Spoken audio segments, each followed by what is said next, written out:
Conference about a very important issue that is before the General Conference. We are here, all of us, from many parts of the globe to support a resolution entitled Align United Methodist Investments with Resolutions on Israel-Palestine. And it is titled this way because for many years the United Methodist denomination has had a firm position adopted at General Conference after General Conference, which states that we want the occupation of Palestinian land beyond Israel's borders to come to an end. In 2004, 98% of the delegates for the General Conference voted for this.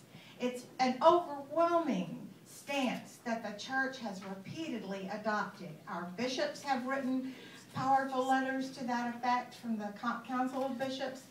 This is the position of the church. And yet, we have discovered that some of our boards and agencies are actually investing in companies that are causing the occupation to continue and enabling it. We do not believe that it is appropriate for the church to be profiting from a situation that we have overwhelmingly stated we want to end. What we are asking for and what this measure provides is not a new policy. It is simply asking that a contradiction between our words and our actions be removed. It's asking for compliance with our existing policy.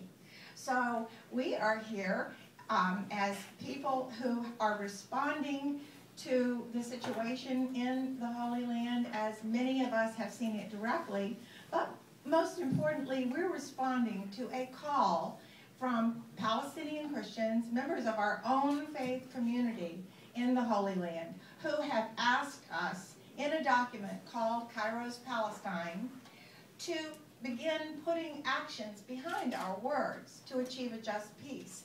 There was a call issued in December of 2009, and it has been signed by more than 2,500 Palestinian Christians.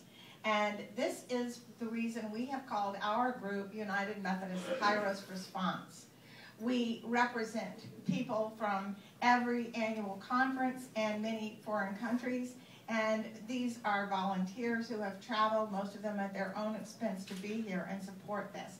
We also have some very distinguished guests with us today, and several from the Holy Land. And I'd like to just briefly recognize all of them, and then we will ask people to speak from each of the groups, from within our own church, from within the Palestinian Christian community, and from within the Jewish community. Many of our Jewish friends have traveled here also to be with us and to refute the notion that in some way this might damage relationships between Jews and United Methodists. In fact, the campaign and the initiative have built such deep and lasting friendships between Jews and Christians and people of every faith. And we believe that this is what interfaith cooperation looks like today. Like all civil rights struggles that have come before it, this has involved cooperation among people who support justice and equality regardless of their faith. So let me just briefly touch on who we have with us. Reverend Alex Awad is a Palestinian Christian and missionary from the Board of Global Ministries of the United Methodist Church, serving in Israel and Palestine and teaching at Bethlehem Bible College. We are fortunate to have Bishop Mary Ann Swenson with us today, who is one of my icons of courage. Profiles in courage should be about Bishop Swenson, because she visited the Holy Land in November, and since that time has taken a very open stance in saying that our church needs to end its involvement in the occupation. We have Rabbi Brant Rosen with us, who is rabbi with the Reconstructionist congregation in Evanston, Illinois. We have Daoud Nassar, who is a Palestinian Christian whose family land just south of Bethlehem is under threat of confiscation to build more illegal settlements.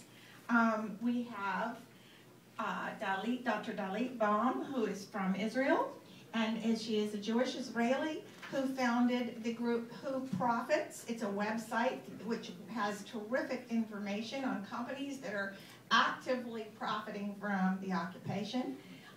We have Rebecca Wilkerson, who is with Jewish Voice for Peace. We have Dr. Gloria Brown, who is a member of the United Methodist Church and also was instrumental in helping us with the support of Black Methodists for Church Renewal. We have Sandra Tamari, who's a Palestinian Christian, and we have Cindy Corey, who became involved with this issue when she lost her daughter to a Caterpillar bulldozer driven by an Israeli army captain in 2003, and her husband Craig is with us. I'd just like to say something very briefly about the measure itself. It has two parts. It has initially calls for divestment from 3 companies with which the church has been engaged for a number of years. These companies are Caterpillar, Hewlett-Packard, and Motorola Solutions.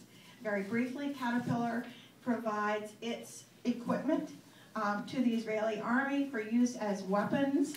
The D9 bulldozer, which is a 60-ton bulldozer, not the little yellow machine you see on your corner of your neighborhood street, has been called by the Israeli army one of the key weapons in its fight in the occupied territories.